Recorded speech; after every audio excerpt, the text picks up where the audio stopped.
Good morning, Kuhner country. Okay, my friends, this scandal now is getting bigger and bigger and bigger. I obviously want to address and talk about Trump's absolutely magnificent. I mean, you want to talk about a tongue lashing. One of the most impressive speeches I have ever heard in my life. His address to the United Nations General Assembly. I promise I'm going to get into the content of the speech because it was so rich, so much truth, so much there that I think needs to be discussed. But without question, without question, before the speech, I believe it was intentional. And here is exactly now what happened. As I mentioned, the Secret Service is now launching an all-out investigation. There are reports now coming out that anti-Trump UN staffers, those that work at the United Nations, intentionally stopped the escalator as Melania, the First Lady, and the President walked onto it, stepped onto the escalator in order for them to trip and fall. And it was also a massive security breach for the Secret Service. So here is exactly now what is taking place. On Sunday and going into Monday, the Times of London did a report in which they said that UN staffers, to mark his Trump's return, his arrival at the United Nations, that UN staff members were joking, quote, that they may turn off the escalators and the elevators in order to simply tell him they ran out of money. So he has to walk up the stairs. Now, this is what the Times, the British newspaper, highly respected, reported this on Sunday. Forgive me, it was on Sunday. Now, as you know, Trump has made some rescissions, some cuts to the U.S. funding of the UN. We still fund about 22% of the UN's overall budget, so they were still the primary funder. But there were some rescissions and cuts because of all the massive corruption and fraud in the foreign aid program. Now, maybe it was to protest this. Maybe they thought it was a sick joke. Or maybe it was something honestly more malicious and more nefarious. Now, whatever it is, here is what happened. At about 8:50 in the morning, as President Trump and Melania made their way to the UN building, they went on an escalator. There were two escalators, one on the left, one on the right. Melania Trump walking in front of her, the First Lady walking in front of her husband, the President, did not go to the right escalator. She then decided to take the left escalator. President Trump and his entourage then followed the First Lady. The right escalator kept working. I want to stress that. No, they were, whatever. Exactly. The right escalator was going down and it was working.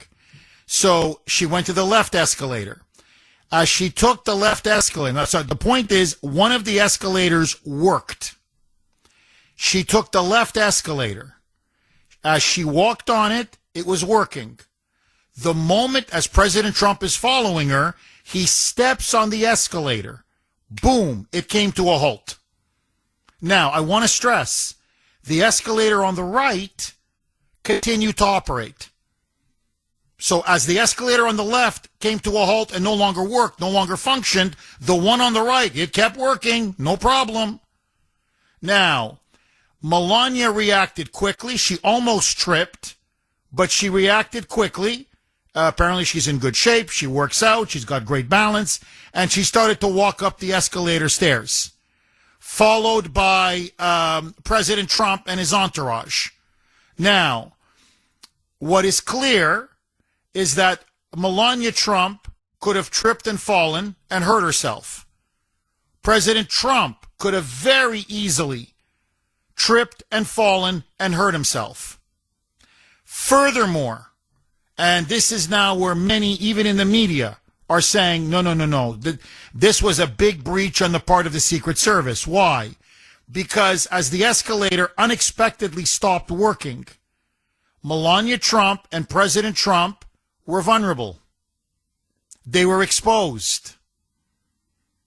The Secret Service did not surround them in a circle. All of a sudden now, they just let them walk up the escalator stairs ahead of them. I mean, they were completely exposed. Now, thank the Lord, nothing happened. Thank the Lord, no one shot him or took a shot at him or tried to assassinate him. And by the way, literally yesterday, the would-be assassin at the Florida golf course, Ryan Ruth, was found guilty on all counts. Obviously, had attempted assassination on the president and other counts. And then, by the way, took a pen and tried to stab himself in the neck in an act of suicide. Okay? But let that go. My point being, just as yesterday, they convicted a man for trying to kill the president. And the Secret Service, again, major breach, just like they were very slow in Butler, if you remember, after he got shot in the ear. They just left him dangling there on the stage. For what, a minute, 2 minutes, however it was? Now, again, he's exposed on that escalator. So they're looking both into the Secret Service, but more importantly, into the UN staffers. Now, I just want to read to you something that that Susan Crabtree wrote. She is a journalist for Real Clear Politics. Why did the Secret Service allow President Trump and Melania to get stalled on an escalator today at the UN General Assembly before a speech without moving quickly to protect the leader of the free world and his wife? And she goes on to say that the stalled escalator with President Trump and the First Lady left him completely vulnerable and exposed. They had to walk up the stairs. As they walked up the stairs, the Secret Service was following them. Now, furthermore, and this is not a coincidence. I'm telling you, I don't believe it's a coincidence. So I just want you to step back objectively, okay? As I said, the right escalator is still working. The whole time, the right escalator is working. So the moment the First Lady and then the President, right after her, stand on the escalator stops upon their arrival at the UN. Then, when President Trump eventually made it up the escalator, walked up the steps, he then delivered, as I said, his historic address. But just as he's about to deliver his address, guess what? The teleprompter started not to work. It failed to work when it had just worked before.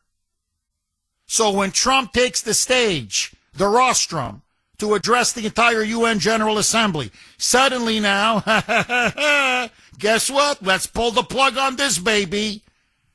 Now, he had a binder with the speech written out on the binder as a backup, a plan B. That's why you always have a plan B.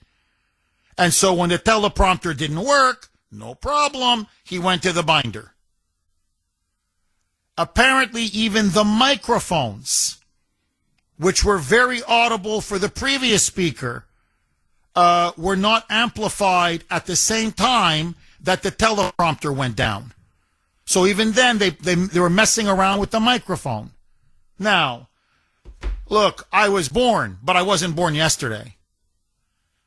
One could be a coincidence. Maybe. 2, 3, no. The microphone, the teleprompter, the escalator, absolutely not. No. Two things happened. I'm telling you, two things, okay? This was internal sabotage. There's no question. And UN staffers, anti-Trump staffers were behind it. Either this was a sick joke, to give the devil his due, and to give it the best possible spin. This was just a sick prank, a sick joke to protest some of the cuts to the U.S. funding that Trump imposed to the UN, or this was really criminal. They wanted the First Lady to fall. They wanted the President to fall. They were hoping to do damage, or at a minimum, embarrass and humiliate them. They wanted to sabotage his speech. Now, either way, I don't care. This needs to be thoroughly investigated. And if UN staffers were involved, and I believe they were, I think there's no question, they need to be arrested and they need to go to jail. They could have gotten the First Lady seriously hurt, the President seriously hurt. In this day and age, in the wake of the assassination of Charlie Kirk, in the wake of what happened to Trump in Butler and in Florida, okay, I want you to listen now to President Trump. So the teleprompter was not working for a while, and eventually it got fixed, and it started to work again. Listen now to the President. Now, he makes a joke about what happened at the escalator, and of course the teleprompter not working, basically as a sign or a symbol of how dysfunctional the United Nations is. Like, nothing works here. Nothing. Even the escalator, even the teleprompter. This is President Trump yesterday addressing the UN General Assembly. Roll cut 1A, Mike. I ended 7 wars, dealt with the leaders of each and every one of these countries, and never even received a phone call from the United Nations offering to help in finalizing the deal. All I got from the United Nations was an escalator that on the way up stopped right in the middle. If the First Lady wasn't in great shape, she would have fallen. But she's in great shape. We're both in good shape. We both stood. And then a teleprompter that didn't work. These are the 2 things I got from the United Nations, a bad escalator and a bad teleprompter. Thank you very much. And by the way, it's working now. Just went on. Thank you. So, look, to me, I think it's obvious it was deliberate. To me, I can't read the evidence I don't believe in coincidences, and I can't read the evidence any other way. And again, just to clarify, there were 2 escalators, one on the right, one on the left. The one on the right was going down. The one on the left was going up. So Melania Trump is approaching both escalators, obviously. She can't go to the right because it's going down. So she goes to the left. And you can see President Trump is following her. The entire entourage is following her. The Secret Service is following them. And I'm thinking, why aren't they surrounded by Secret Service? I mean, that's just, to me, number one, when I look at the video, that stands out right away. She gets on the escalator. It still works. Then the moment Trump stands on the escalator, bang, it halts. And you can see, like, Melania kind of just for a second, a split second, like her footing. You know how it is when something just abruptly stops? You know, and she could have easily, he's right, she could have fallen. She could have hurt herself. He could have fallen. He could have hurt himself. And even if the intention wasn't to hurt them or have them break a leg or whatever, but to have them fall, especially the president fall on the escalator, to mock him, to humiliate him, to turn it into a joke. Ha ha, look at him falling. Ha ha ha. Or it was intended, as the Times of London is reporting, as these staffers were claiming, you know, joking allegedly, oh, we're going to protest the cuts. So you know what? Because of your cuts, the escalator doesn't work. The microphone doesn't work. The teleprompter doesn't work. This is disgusting. I'm telling you, this is disgusting. The UN has always been an incredibly anti-American, frankly anti-Western body. Now it's a cesspool of anti-Trump hatred. And in the wake of what happened with Charlie Kirk, and God, as I said, God forbid, what the 2 assassination attempts on Trump, and you guys are going to play around with this? And I just want to say one other thing, and then I really want to go to the phones and get your reaction. 617-266-6868. Sandy made an absolutely stupendous point to me while we were off air. She said, look, Jeff, the other question, it's not just that there was a major breach in security and now it's being investigated. That basically they left him exposed. The elevator halted and they were left vulnerable, and the First Lady and the President were completely exposed. This is unforgivable. But why was the President allowed to take the escalator? There was an elevator. Elevator is much better protection than an escalator. I'm sure all of you have taken an escalator. You take an escalator, you're surrounded, it's open space. You're basically a sitting duck. From the left, from the right, from the top, from above. Now, I understand, I get it. The President wanted a photo op, for the newspapers, and there's him and it's the First Lady going up the escalator as he's about to go address the General Assembly. But many times the Secret Service has stepped in, and rightfully so, saying, Mr. President, I understand what you want, but our job is to keep you safe and keep you alive. We're not going to put you on that escalator, Mr. President, with all due respect. It's too vulnerable, it's too dangerous, you're going to be too exposed. We're going to put you in that elevator where we know you're 1,000% safe, especially in the wake of Butler and Florida. And by the way, sir, they are going to give the verdict later today on the guy who tried to kill you in Florida. So please understand where we're coming from. There are threats on your life. People want to kill you. They want to assassinate you. We have to take every single precaution. So please, sir, for your safety, the First Lady's safety, let's take the elevator. Why didn't they? That's another. I'm like, who the hell puts the President? You left him high and dry. Him and the First Lady. Now, let me ask you.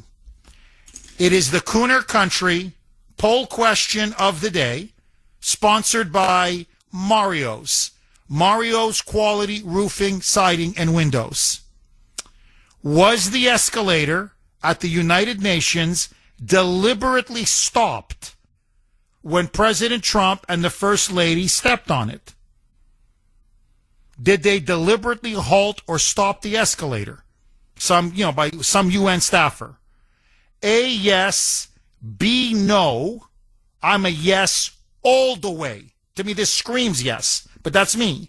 You can vote on our webpage, wrko.com/Kuhner, wrko.com/Kuhner, KUHN is in national ER. And of course, as always, you can vote via X, and I was active on X last night.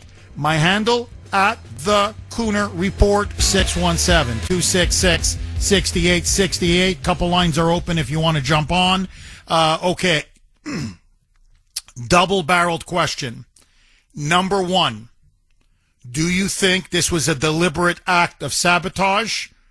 Did someone at the UN or staffers, people at the UN, deliberately halt or stop the escalator when Trump and Melania began to walk on? Number one. Number two, was this a major breach of security again and a failure by the Secret Service? I say yes and yes, but that's me. I want to hear from you. James in the state of Minnesota. You're going to kick us off, James. Thanks for holding and welcome. Yeah, good morning, Jeff. Your buddy from Minnesota. Well, it depends. What do you want to talk about?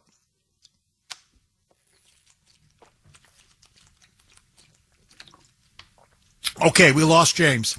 All right, let's go to Larry in Arkansas. Thanks for holding, Larry, and welcome.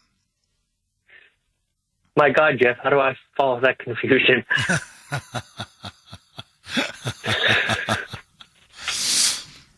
Go ahead, Larry. So, Jeff, all right. First, no, I don't think it's a coincidence. I'd give credence to the Times of London saying that they knew ahead of time that was going to happen. There's way too many coincidences. So you had the escalator fail, the teleprompter fail. And I don't know if it is kind of related. Did you catch what happened with the New York Times? No, what happened with the New York Times, Larry? After Ralph is his name, was found guilty, they released a statement that he was found not guilty. Oh, I saw that story. Yeah, no, I saw that. No, they had a pre-written story that he was found not guilty. If you can believe it. And by the way, Larry, we'll talk about Ryan Ruth a little bit later in the show, but I think the reason why Ryan Ruth stabbed himself in the neck with a pen after the guilty verdict was announced was because he honestly thought he was going to be found not guilty himself. I think he was shocked that he was found guilty by that Florida jury.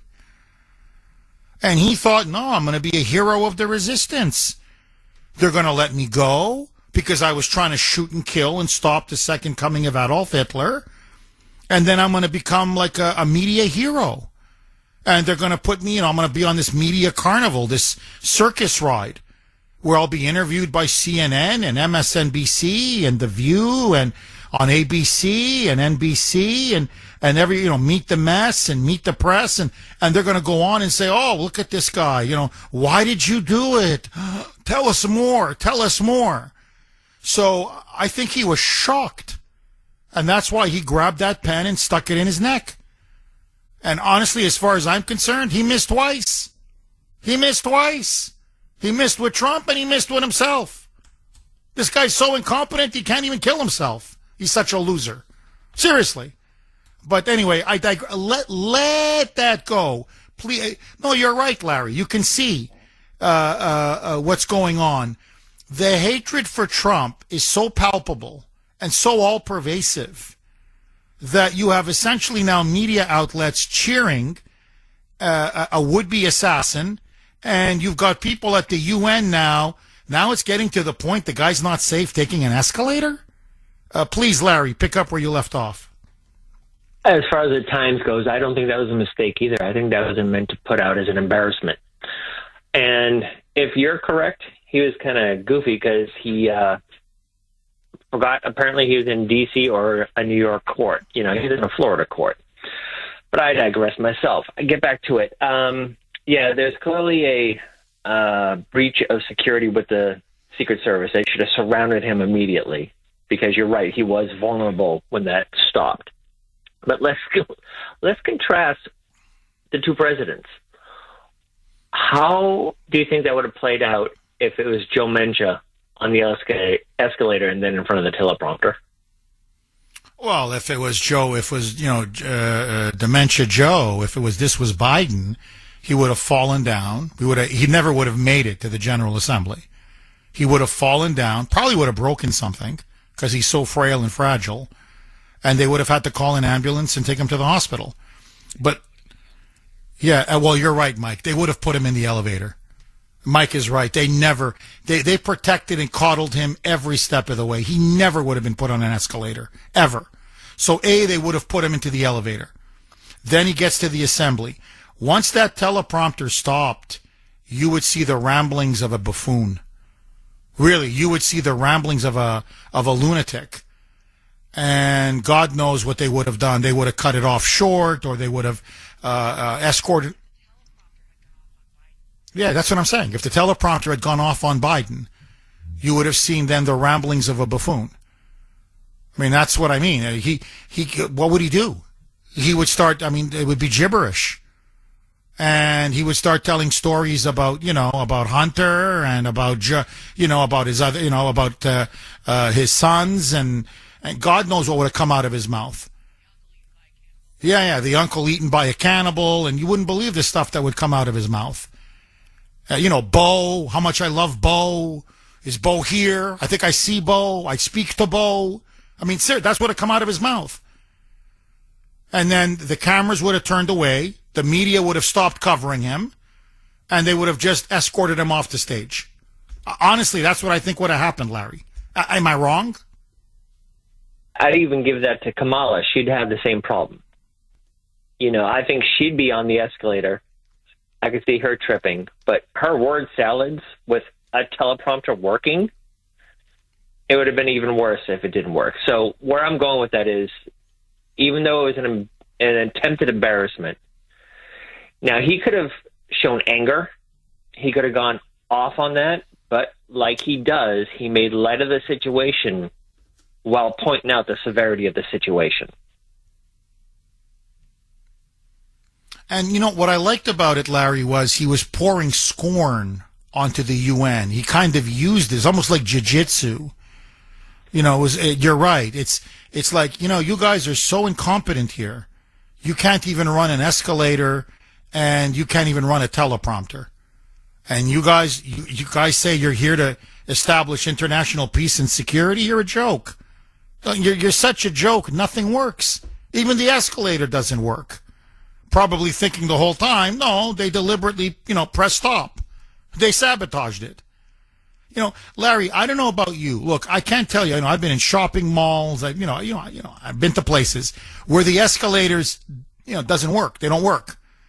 I rarely ever see, let's say, two escalators, side by side, one going up, one going down, that one works and the other doesn't. Usually both don't work. Either both work or both don't work. And when I saw that the one on the right, the one going down, is perfectly fine. And the other one on the left was perfectly fine. Until the First Lady and then the President right behind her stepped on it. And then suddenly the left escalator stopped.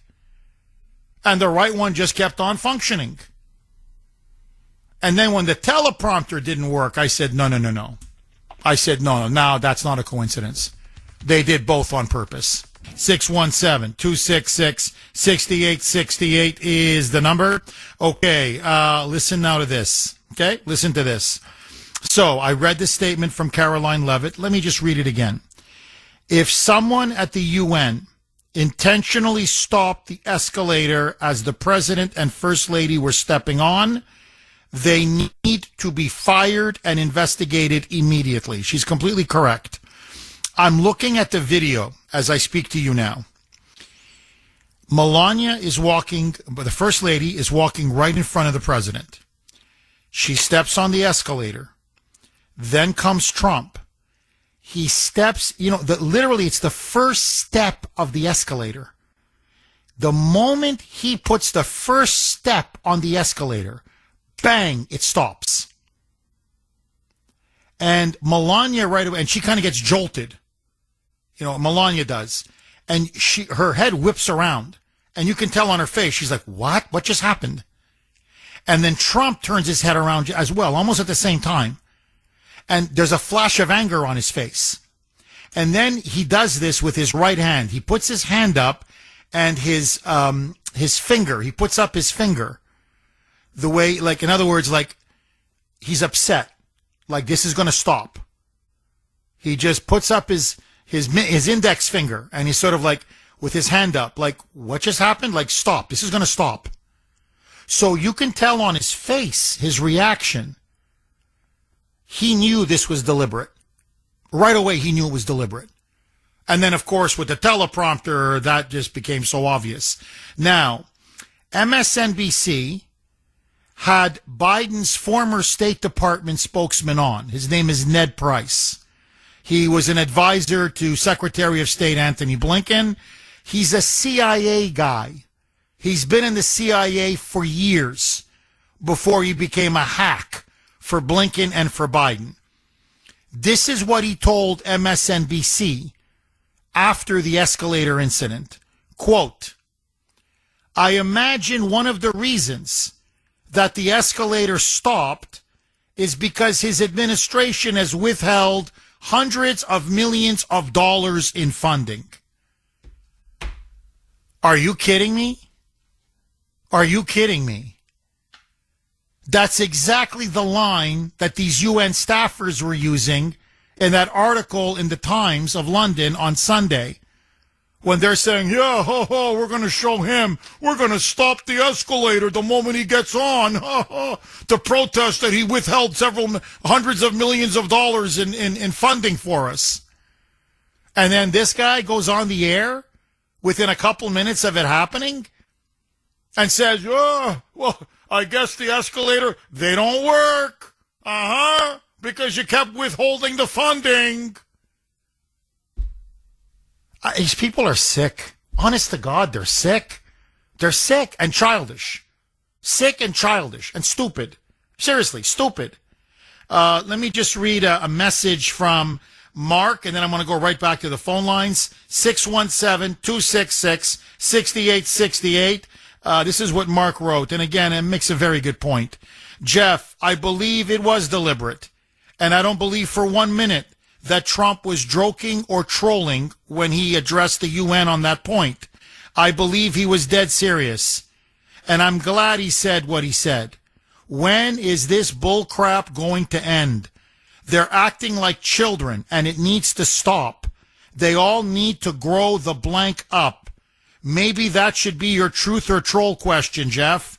Was Trump joking or was he serious? My answer, dead serious. Well, let me play it again. This is what he told the UN before his speech. Now remember, the teleprompter is not working. That's enough. He starts talking and the teleprompter just doesn't work anymore now. Roll cut 1A, Mike. I ended 7 wars, dealt with the leaders of each and every one of these countries, and never even received a phone call from the United Nations offering to help in finalizing the deal.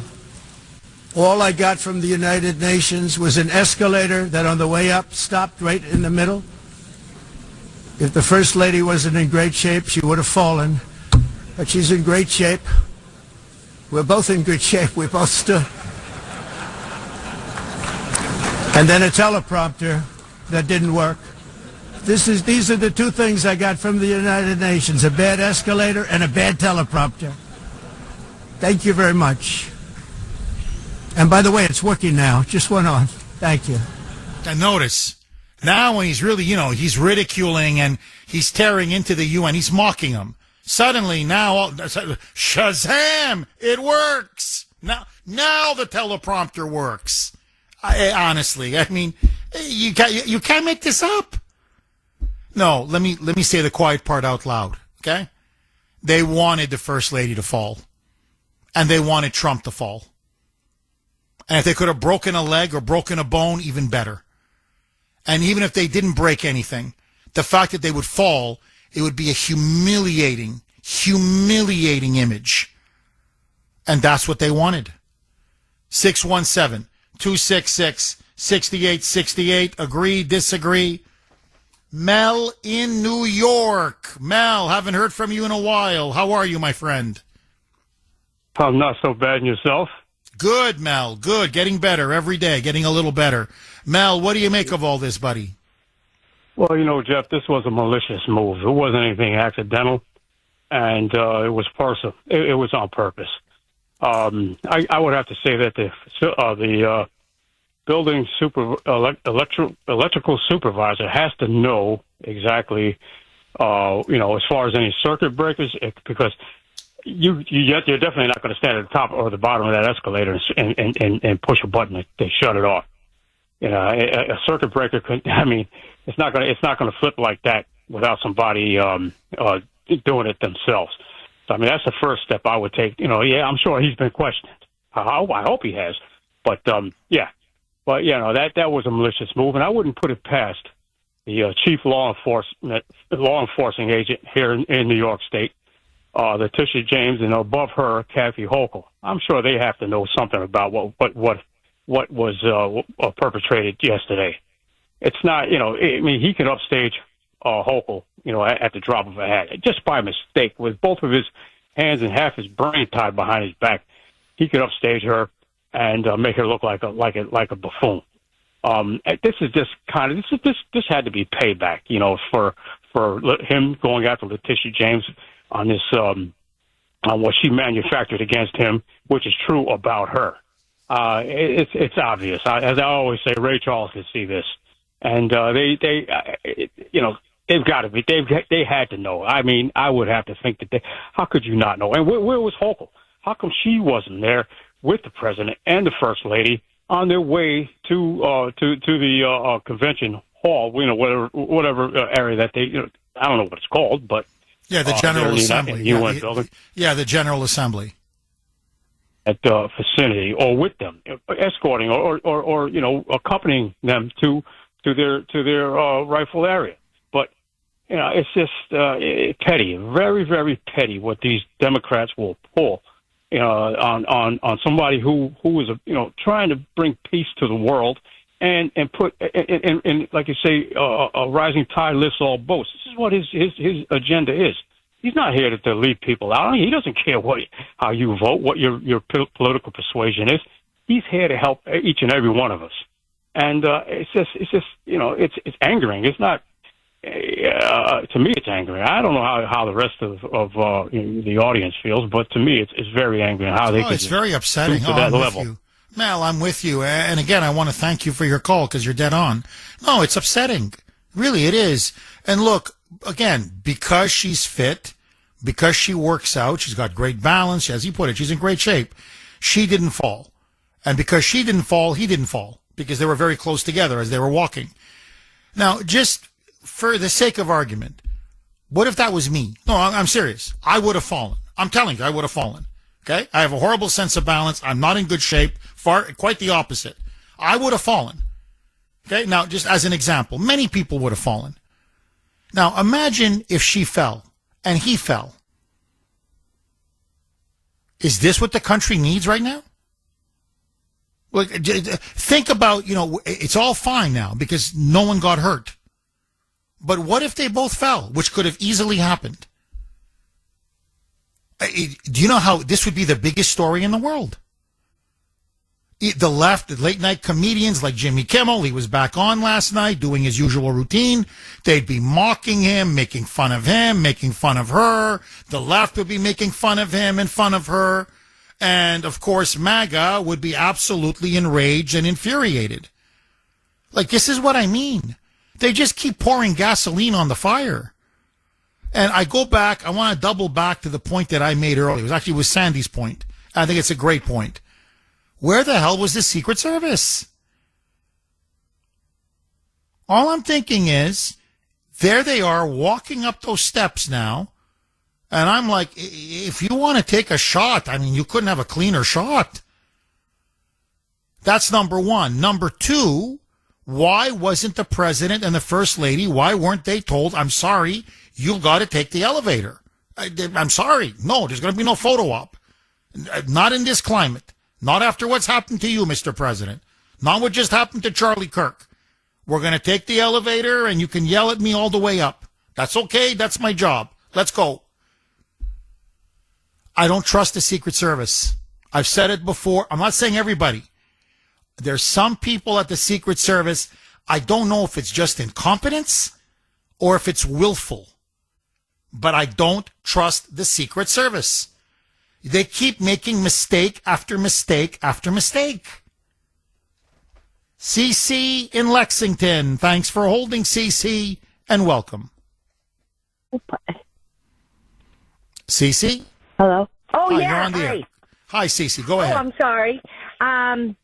I just wanted to say that I think that definitely they did something, and the UN and New York were involved.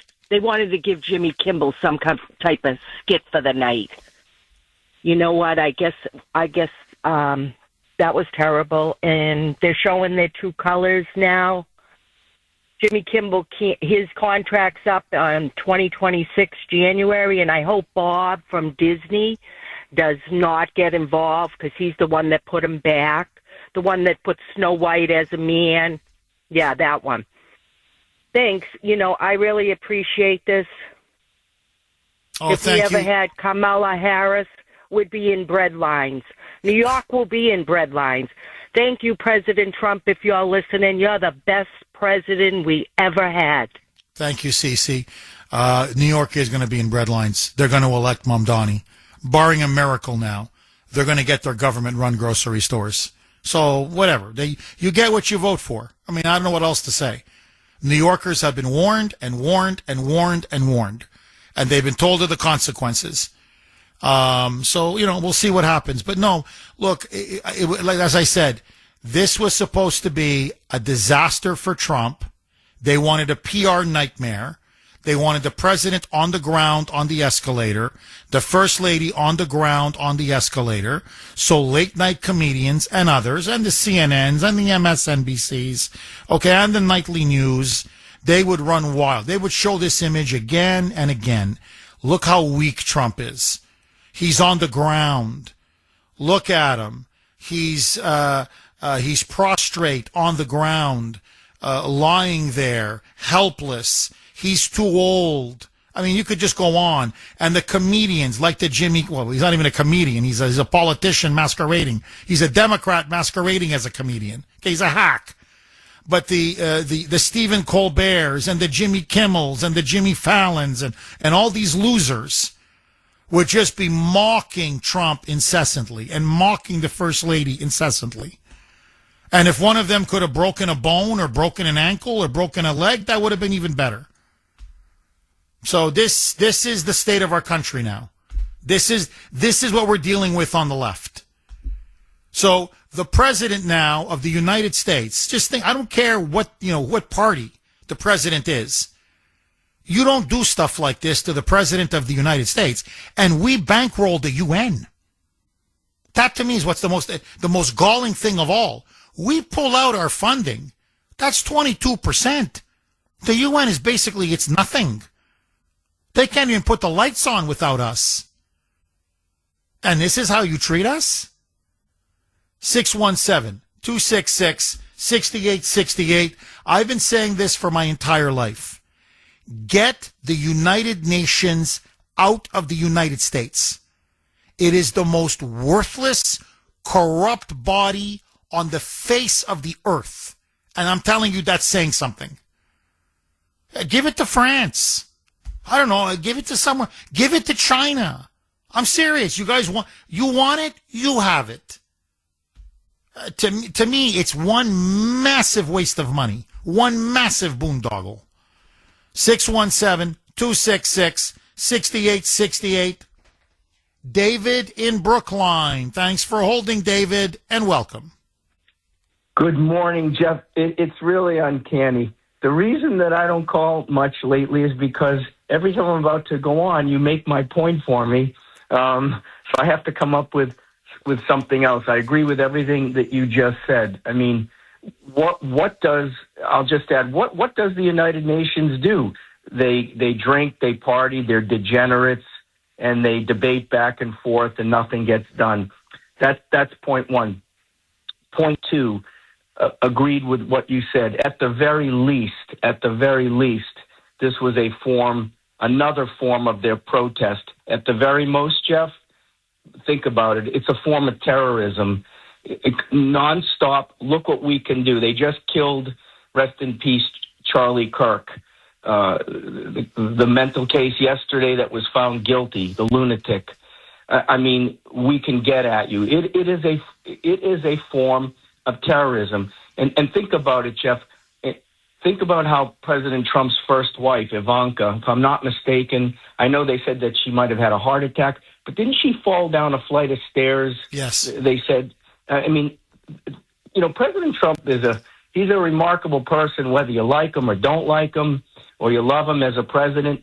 He keeps a very strong and cheerful face and makes a joke, but you don't think that he thought about that for a split second? That's why it's a form of terrorism.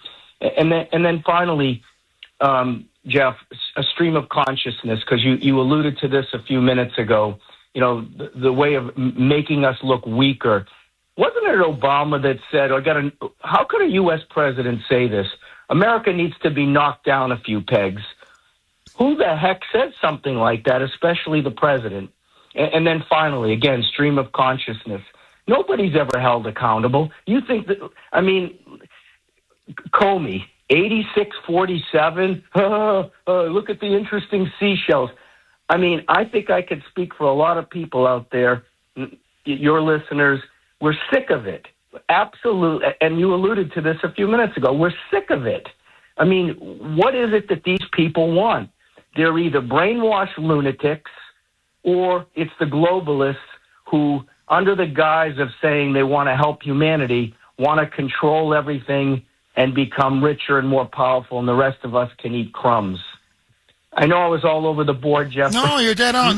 David, look, you hit every single point. And much of those points Trump raised yesterday in his spectacular speech to the UN, which I promise I'm going to get to, because the meat and bones of it are incredible.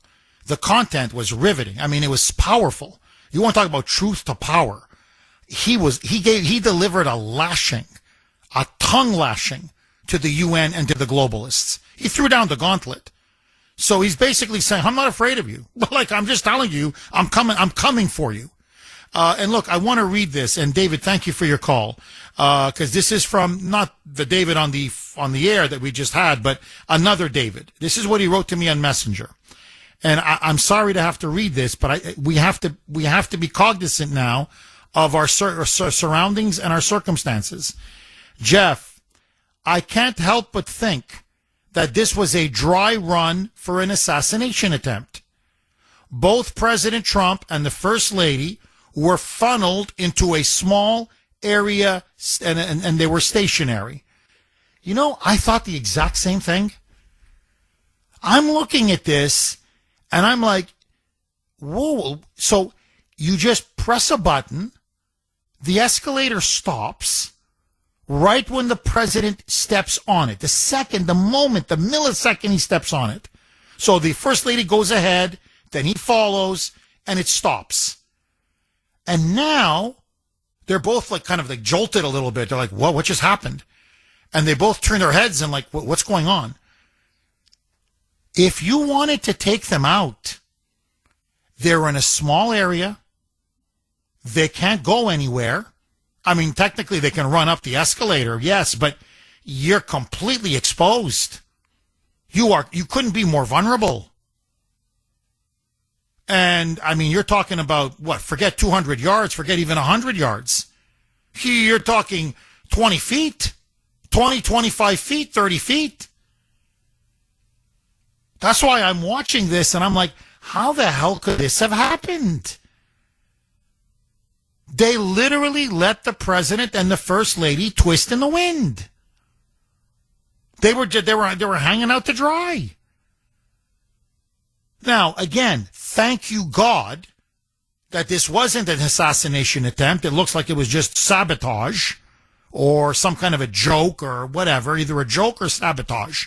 Okay, but to me, it's clearly deliberate. But you can easily, you smuggle a gun in there.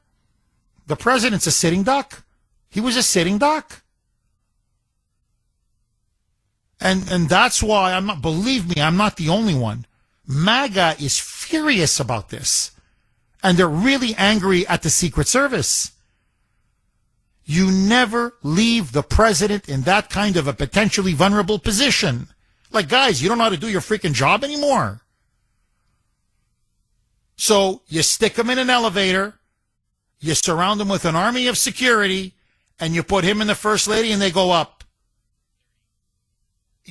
You minimize any possible risk or chances of a shooting or an assassination to the President of the United States. Especially now. 617-266-6868 is the number. Okay, I promise I'm going to continue to take your calls, but first, Wednesday, 7:20-ish. You know what that means. Truth or troll. Take it away, Mike.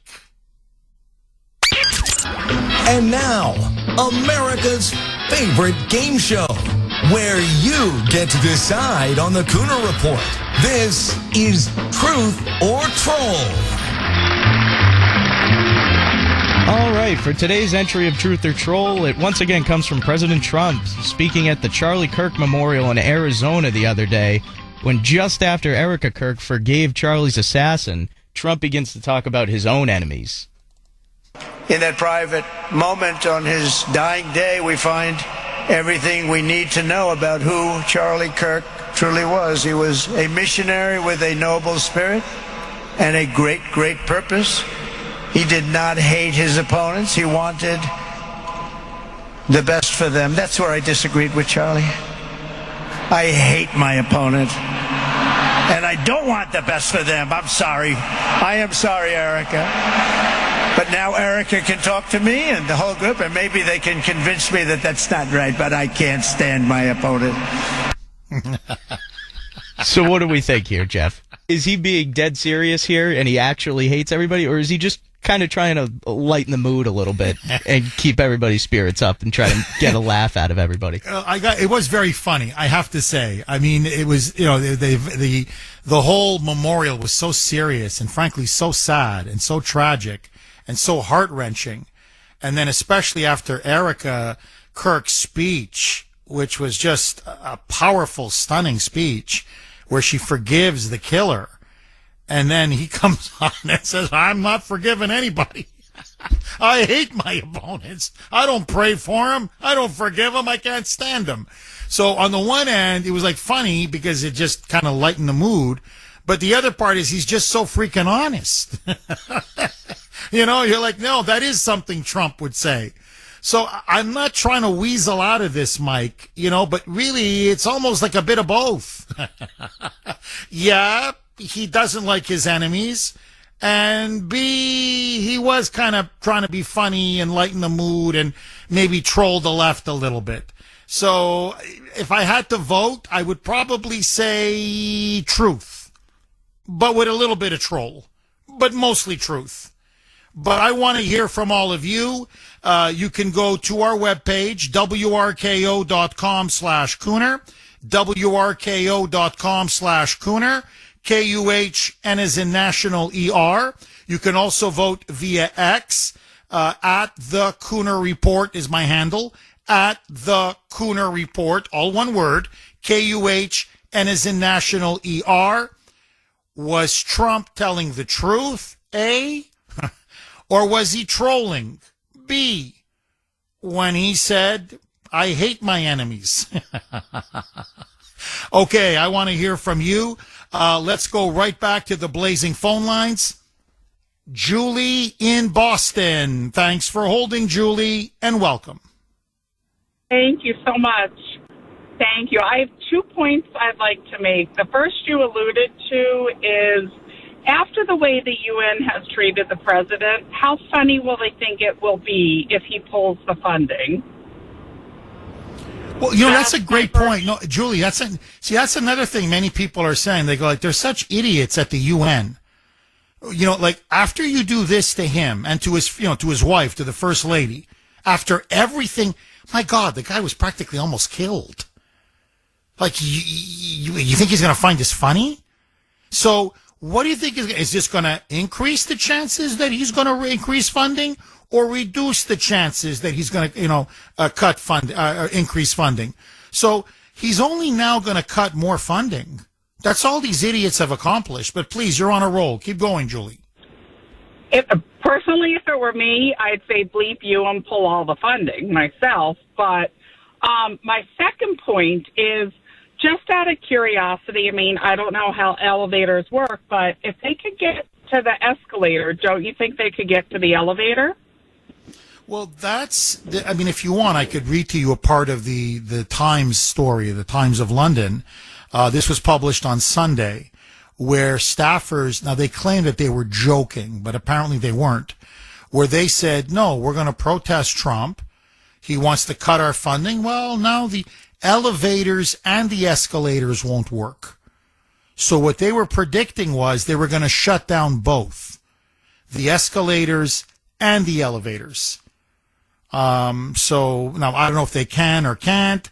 I don't know if it's just the escalators. I can't give you a definitive answer. I can just tell you the elevator worked fine. In other words, what he didn't take worked fine. And the right escalator worked fine. The only thing that didn't work was the escalator that Trump and Melania took, and it was working right up until the two of them stepped on it. She goes first, and then he walks right behind her, and I'm talking first step onto the escalator, and bang, it abruptly stops. And everybody, I mean, you could tell Trump's face. If you see the video, he knows it was done on purpose. Like, and she knows as well, Melania. They're like shocked. They're like almost like, why would you do this? And, you know, and it stops abruptly. So, like, Melania really had to hold on to the sides. They could have easily fallen. I'm telling you, most people, and remember, look, He's very fit for his age. He's very vigorous, energetic for his age. But he is almost 80 years old. He's 79 going on 80. An 80-year-old man falls. They could do a lot of damage. You know, the bones are more brittle, just overall. So, look, I think they wanted to hurt him. At a minimum, humiliate and embarrass him. At a bare minimum, but I think their intention was more nefarious. Julie, final word to you. I just think they're sick people. That's my final word. I think. And stupid, and juvenile, and petty. Okay, I promise I do want to get into the meat of the speech, because it was an absolutely magnificent speech. Really, I think one of the most important, powerful speeches of any president that's ever delivered an address to the United Nations. Just very quickly, though, before I do, this is from Bob on Messenger. Jeff, love your show. Well, thank you, Bob. But you reported wrong. This is interesting. That the escalator to the right was going down and still working. I've looked at several video shorts on YouTube, and the escalator on the right was going up and still working. Okay, interesting. Anyway, there was two escalators, the right and the left. My understanding was the one on the right was going down. The one on the left, obviously, which is the one that Trump and Melania took, was going up. And that was the escalator that was shut down. Now, whether the one on the right was going up or down, the fact is it kept working. That's the point. I mean, you know, you may be right, Bob. What I'm saying is it worked and it kept working. So the only one that didn't work was the one that First Lady Melania Trump and President Trump stepped on. And right when they stepped on it. So I'm sorry. I'm no fool. I'm no fool, and most of America is no fool. 617-266-6868. Okay. Please, I promise I'm going to continue to take your calls. I rarely play, as you know, a lot of clips from a speech. I'll play a couple of clips. I like to paraphrase so we can get to the, heart of the issue quickly, and then I can start taking calls from this great audience. But I have to say, Trump's address yesterday, I loved it. I loved it. My only complaint was that I wish they had done it more like in the middle of the afternoon. So I could have gotten some popcorn and Diet Coke and just, sat back and just thoroughly enjoyed it. Because I basically rushed after yesterday's show and started watching it. But I'm telling you, it was powerful. It was absolutely spot on. It spoke truth to power. It was a blistering speech. It was in some ways a prophetic speech. And if you can imagine, there was the President of the United States, America first, in the Vatican, the citadel of globalism, which is the United Nations. That is the epicenter of the New World Order that the globalists and the radical left want to erect and create. And to their faces, whether it was the European Union, whether it was China, whether it was Brazil and that leftist now, who's now running that country into the ground, he stood up and to their faces told them the most unpleasant, powerful truths that any president has ever delivered to that body and to the world.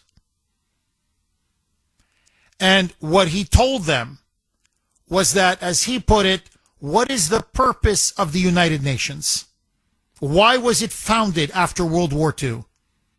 In theory, to create international peace and international security, to stop invasions. But what have you done?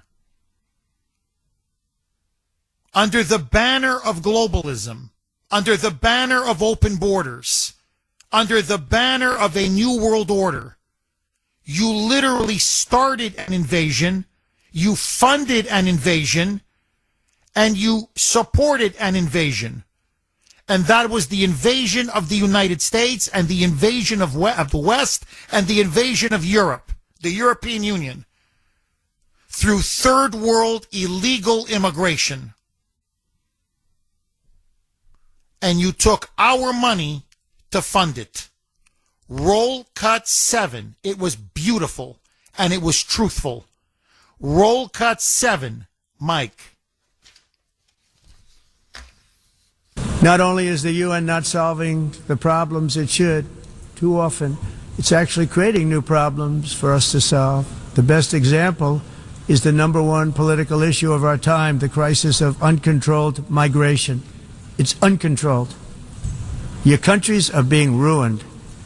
The United Nations is funding an assault on Western countries and their borders.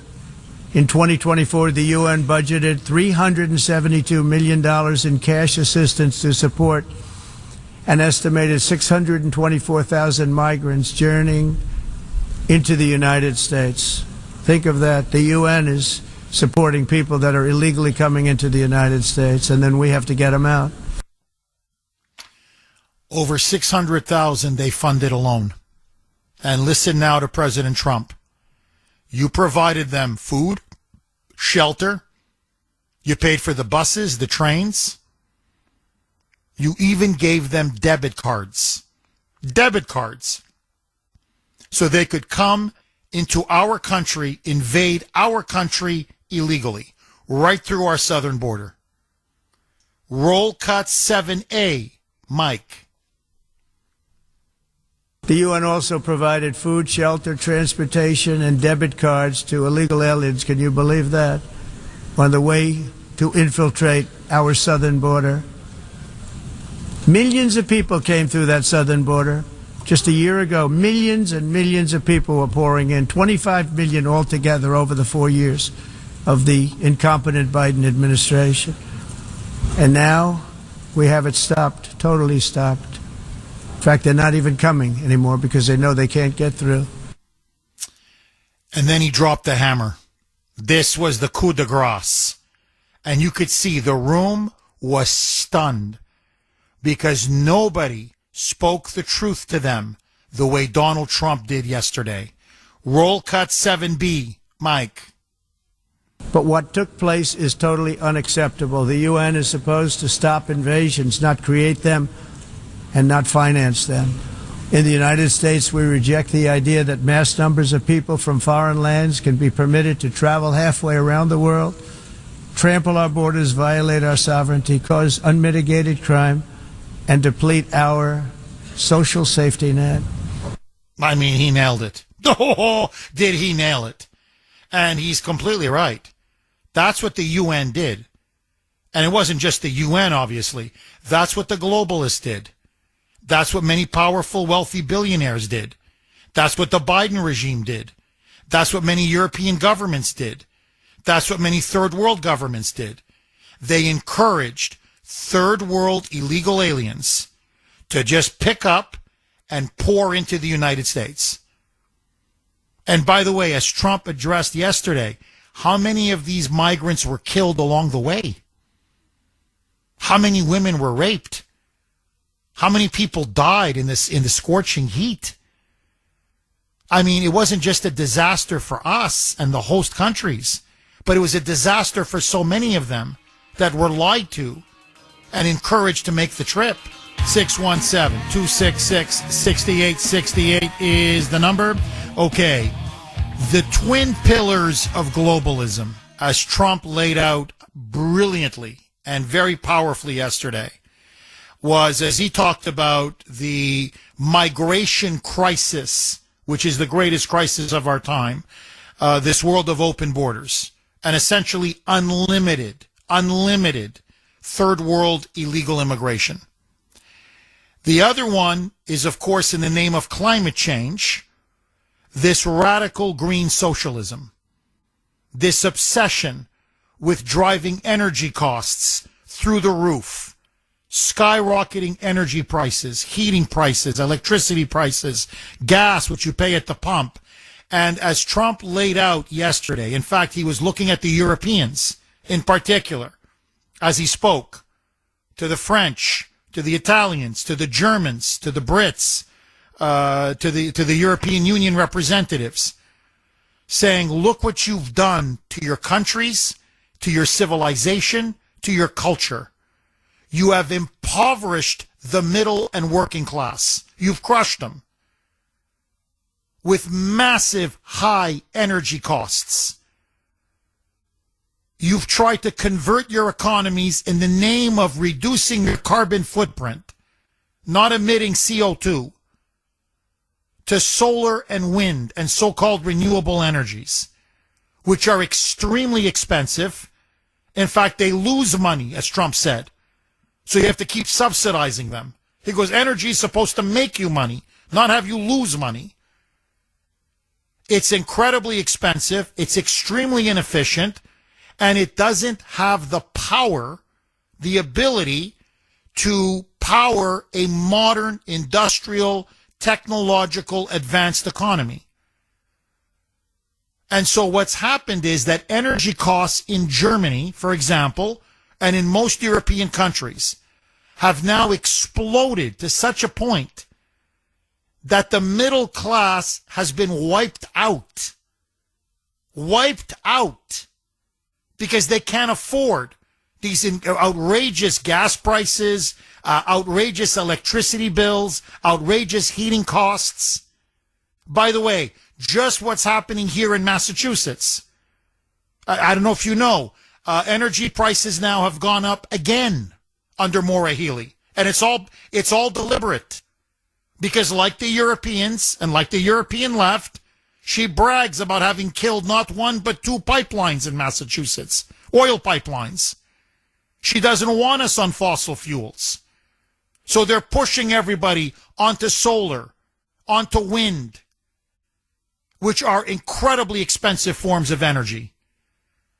And if you do have natural gas, they're adding additional cost after additional cost after additional cost to make it so exorbitantly expensive that you just say, I can't afford this anymore. Well, what do you think is happening? You are literally impoverishing and destroying the middle and working class. Who can pay for these energy bills? Well, think of Massachusetts, but Europe, it's been on steroids. And then he looked at the Europeans and he said, okay, look how much suffering you've imposed on your people. Look how many jobs you've lost. The economic growth that you've killed, the economic development that you've suppressed, how you've impoverished your own citizens. It's been one economic self-inflicted wound after another. It's like you're just amputating parts of your body. So what was all this for? And he said, do you know how much you reduced your carbon footprint, quote unquote? He goes, here are your official statistics. 37%. 37%. And he looked around the room and he goes, you probably think that's a great success. Do you know that China and India, he looked at them, have increased coal, increased oil, increased natural gas consumption, and it has wiped out your 37% reduction? In fact, there is more CO2 in the atmosphere now than there ever was in human history. So everything that you've done has been negated by China and India alone. It was all for nothing. For nothing. And then he said, you're stupid. That's what I found so funny. He goes, do you know that you're stupid? Like, you're stupid. Like, what you're doing is stupid. Not only is climate change, as he put it rightly, the greatest con job in human history, which it is. It's an absolute con job. But look how stupid and irresponsible you've been. China and India and Brazil and other countries are getting rich, and Russia are getting rich off of your backs. and you can't see it, that you're being swindled? In the name of globalism, in the name of environmentalism, in the name of quote-unquote climate change? It's become a pseudo-religion for you people. It's a substitute religion where you sacrifice yourself like a religion. It's like flogging yourself. Now, let me just say this. I know I busted up my ribs on my recent trip to Europe, okay? But leave the ribs alone for a second. Let me tell you what shocked me about my trip to Europe. When I was in Paris, Paris is not a European city anymore. It is no longer part of the West. It is a sea of migrants. They're all from the Middle East or North Africa. They don't speak French, just so that you understand. They speak Arabic, they speak Pakistani, they speak Egyptian, whatever. They speak every language under the sun. Persian, but they're not speaking French. That I can tell you. It is overwhelmingly Muslim. They are not assimilating. You can tell even by the way they dress. They are not assimilating. They resent France. They hate French culture and French civilization. To my shock and horror, when I visited Croatia, which fought off the Ottoman Turks for over 1,000 years, which the UN and the EU attacked for being quote-unquote too white. This was recently. I'm literally too white. Okay, there are just too many ethnic Croatians in Croatia. I'm walking around the capital city, Zagreb, which is a beautiful Central European city. I'm on the coast in Dubrovnik, beautiful city, beautiful. It's where the Game of Thrones was filmed. I'm talking about churches, monasteries, towers, castles that go back 1,000 years. It is crawling now with migrants. They're coming from Nepal, Bangladesh, Pakistan, the Philippines. I'm looking around and I'm like, what is wrong with you people? By the way, they don't speak a word of Croatian. They only speak English. The migrants. I go, they're not assimilating. They're not even close to assimilating. They're never going to assimilate. What the hell? They won't even speak your language. What the hell is wrong with you people? You are literally having your culture taken away from you in front of your eyes. Listen now to President Trump. And by the way, that's what I told Grace when I came back. She said, how was Croatia? I said, it's not what it was 15 years ago. I'll tell you this. Holy mackerel, is it changing. And not for the better. Not for the better. They are not assimilating. They don't want to assimilate. They come from different countries, different cultures, different religions, different languages, different customs. Listen now to President Trump telling the Europeans to their face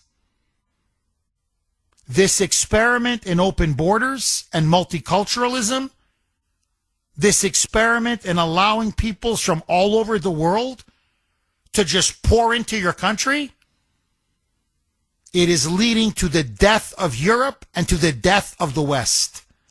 You are committing suicide. Roll cut 7C, Mike. We have reasserted that America belongs to the American people, and I encourage all countries to take their own stand in defense of their citizens as well. You have to do that because I see it. I'm not mentioning names. I see it, and I can call every single one of them out. You're destroying your countries. They're being destroyed. Europe is in serious trouble. They've been invaded by a force of illegal aliens like nobody's ever seen before. Illegal aliens are pouring into Europe. Nobody is ever, and nobody's doing anything to change it, to get them out.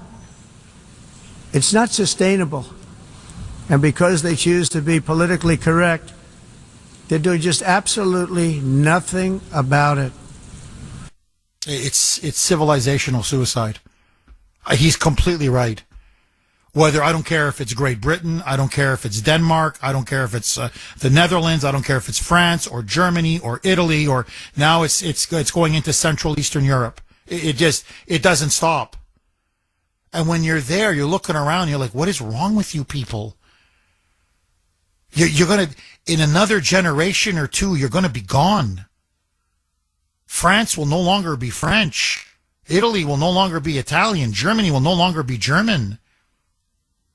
It's as plain as day. Listen now to President Trump. It's now or never. As he's telling them, right, you take care of this now, or Europe, as we've known it for 2,000 years, is no more. Roll cut 7D, Mike. If something is not done immediately, this cannot be sustained. What makes the world so beautiful is that each country is unique. But to stay this way, every sovereign nation must have the right to control their own borders. You have the right to control your borders, as we do now, and to limit the sheer numbers of migrants entering their countries and paid for by the people of that nation that were there and that built that particular nation at the time. America for Americans. Let America be America. Let Greece be Greek. Let Italy be Italian. Let Spain be Spanish. Let Portugal be Portuguese. Let Poland be Polish. Let Germany be German. Let France be French. Let Great Britain be British. He's right. You really believe in true diversity? In true multiculturalism? Let every country be unique and different, with their own distinct language and culture and identity and traditions and customs. What's wrong with that? Europe is the jewel of the West, or at least it was the jewel of the West. And listen now to President Trump. You are now bringing in hundreds and hundreds of millions of migrants across the entire West that are not Western and they do not want to assimilate. And eventually, you are now funding your own replacement, literally your own destruction and demise. Roll cut 7E, Mike. They put their blood, sweat, tears, money into that country, and now they're being ruined. Proud nations must be allowed to protect their communities and prevent their societies from being overwhelmed by people they have never seen before, with different customs, religions, with different everything. Where migrants have violated laws, lodged false asylum claims, or claimed refugee status for illegitimate reasons, they should, in many cases, be immediately sent home. He's right. He's complete. By the way, the room was stunned. No one has ever told him this to their face. No one has ever laid out the truth the way he just did. Now, my prediction, okay, here's my prediction. This speech that he delivered is going to inspire and galvanize. He pulled a Charlie Kirk. He basically said two things. I'm speaking truth to power and prove me wrong. And they can't prove him wrong. And this is going to inspire and galvanize populists, nationalists, conservatives all across Europe. Nigel Farage and Reform are going to win the British elections and sweep the Labour Party and the Conservatives from power. Mark my words. Britain First is now going to succeed in Britain. This is going to put now Marine Le Pen and her party over the top in France. Macron politically is finished. He's on his political deathbed. Meloni in Italy is already adopting Italy first. And you're going to see the biggest change is going to be in Germany. This speech has electrified German patriots, German populists, Germans who want to save their country from becoming a third world hellhole. And the West now literally is at a crossroads. And as Trump put it, I'm going to lay it out. You could not have said it any better. This experiment that you've all conducted in open borders, in unlimited migration, in multiculturalism, in globalism, is over. It has been a disaster and a dismal failure.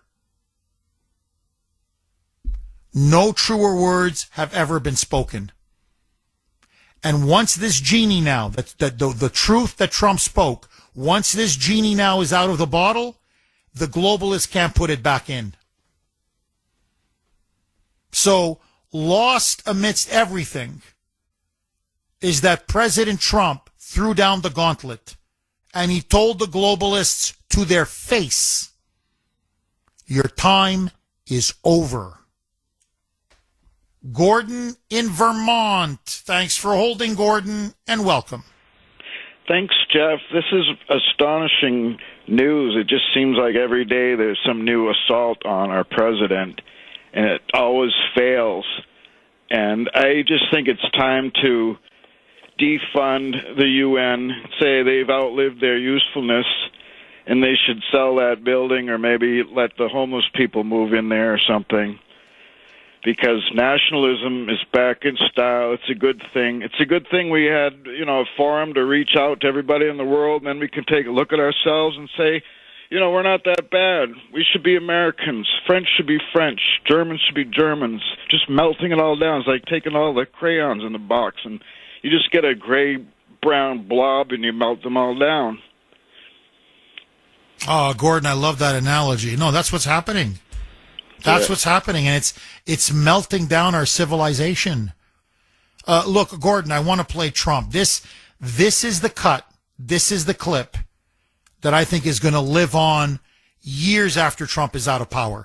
This is the cut that's now being played over and over again in European country after European country. It has electrified populists, patriots, nationalists, conservatives, all over the continent.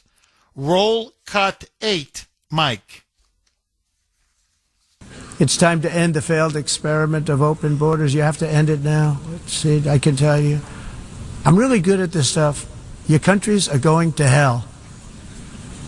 In America, we've taken bold action to swiftly shut down uncontrolled migration. Once we started detaining and deporting everyone who crossed the border, and removing illegal aliens from the United States, they simply stopped coming. They're not coming anymore. We're getting a lot of credit, but they're not coming anymore. Gordon, he's saying control your borders, deport these illegals, retake your countries, take your countries back, take your cultures back, your language back, your civilization back before it's too late. Is Trump right? And is there still time in your view, Gordon? I think there is. I think that's why we have Trump. He was there just in time, really. I don't think anybody else could have. Just everything that's happened to him, it was almost like it was script from God to make things happen so that people could see clearly what reality is. And it's mind-boggling, and it's beautiful. And I'm so thank God that they haven't managed to kill him. I didn't see the pictures of this scene with the escalators, but that's absolute crap. They should defund the UN, kick them out. Like I say, let the homeless people live there or whatever. Just get them the heck out of here because they've outlived their usefulness. Amen. Amen. Gordon, thank you very, very much for that call. 617-266-6868 is the number. Okay, Trump delivers an absolutely magnificent speech. He gives it to the globalists, the European Union, China, India, everybody. He gave it to them with both barrels, baby. So, let me ask you, did you watch the speech? What did you make of the speech? 617-266-6868. Trump is now saying it is the era of globalism is over. Everyone now must embrace patriotism, nationalism, and put the interests of their countries first, especially by controlling their borders and ending this insane obsession with climate change. I agree with him 1,000%. Do you? Marlene in Waltham. Thanks for holding, Marlene, and welcome. That's a great show. Thank you. And I was kind of angry this morning listening to a couple of words, but I'm sure that what happened in the Escalator and so forth gave President Trump a fire so that he could go on and say everything he said, which was amazing, and had to be said. He's so brave. God bless him. And also, I just wanted to say two things. Number one is you kept saying it may have been a joke, and it was a newspaper joke. And I was like, no, don't even say those words. Words matter. And it just happened that my daughter-in-law was going to work, and she passed by, and she said, see, it was a joke. They don't like Trump. Let me just say that.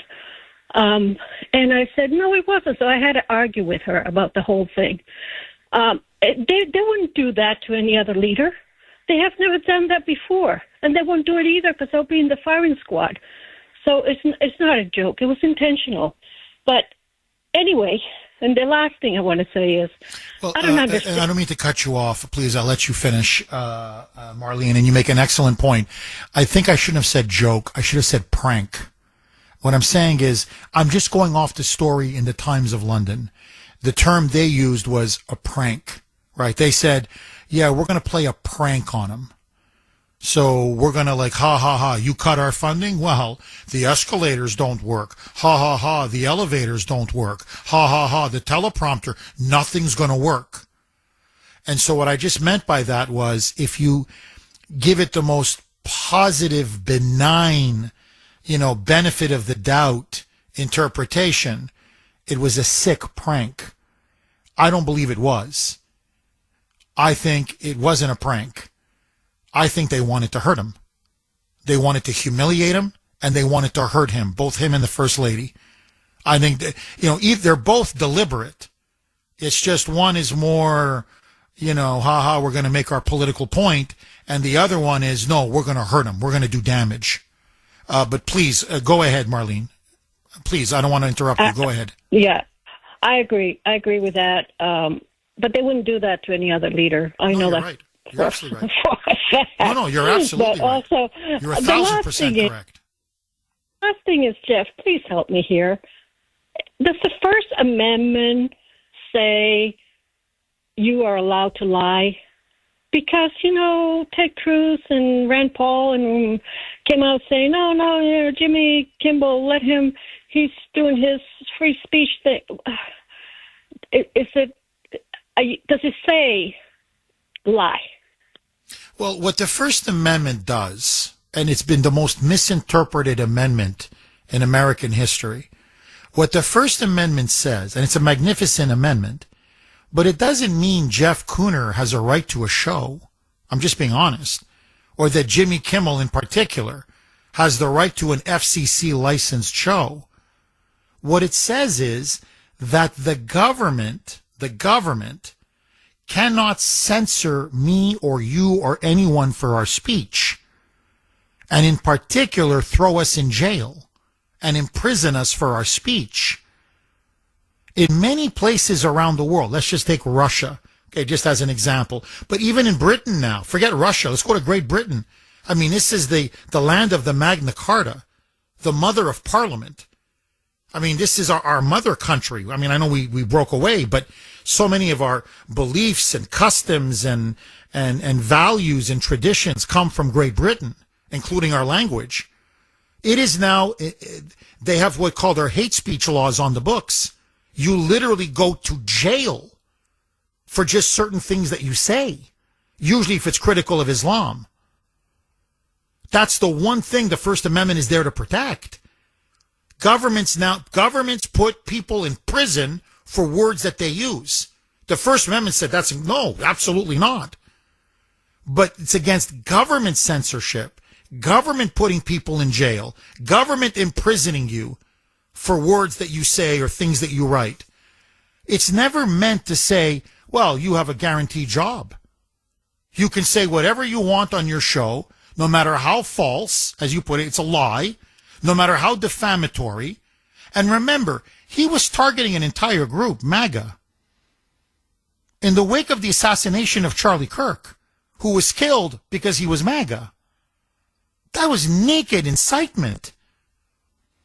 Now, Disney has First Amendment rights too. ABC has First Amendment rights too. They can say, no, man, we're a private employer. You work for us. You have a contract. I don't want to get off topic, obviously, but Jimmy Kimmel obviously made his return last night on air. And I was on Newsmax yesterday to discuss it. And like I predicted on Newsmax yesterday, I said he's not going to apologize. It's going to be a non-apology apology. He's going to portray himself as this martyr for free speech, which he's not. He's suddenly the victim, which he's not. And that's exactly what he did yesterday. He refused to apologize for smearing MAGA and for lying, which was it was a blatant lie. He's an unrepentant liar. He claimed that Tyler Robinson shot Charlie Kirk because Tyler Robinson was a MAGA supporter. That's a lie. That's a blatant lie. And it was blatant disinformation. And not only that, as I said, it was a naked incitement to violence, trying to blame, again, conservatives and Trump supporters for something that a pro-transgender radical leftist did. And ABC News caved to the woke mob. This is no victory for free speech. And I'm just citing Ted Cruz and Rand Paul because I would expect better from them. No, they were water carriers for the left. And I said, are you happy now? Jimmy Kimmel is back on the air to continue to spew his bile and his hatred. And it's that culture of hatred that the left has created, the media has created, frankly, Disney and ABC has created with people like Jimmy Kimmel, but there are many others. It is that culture that led to the assassination and death of Charlie Kirk. And I go, you watch, the guy won't miss a beat.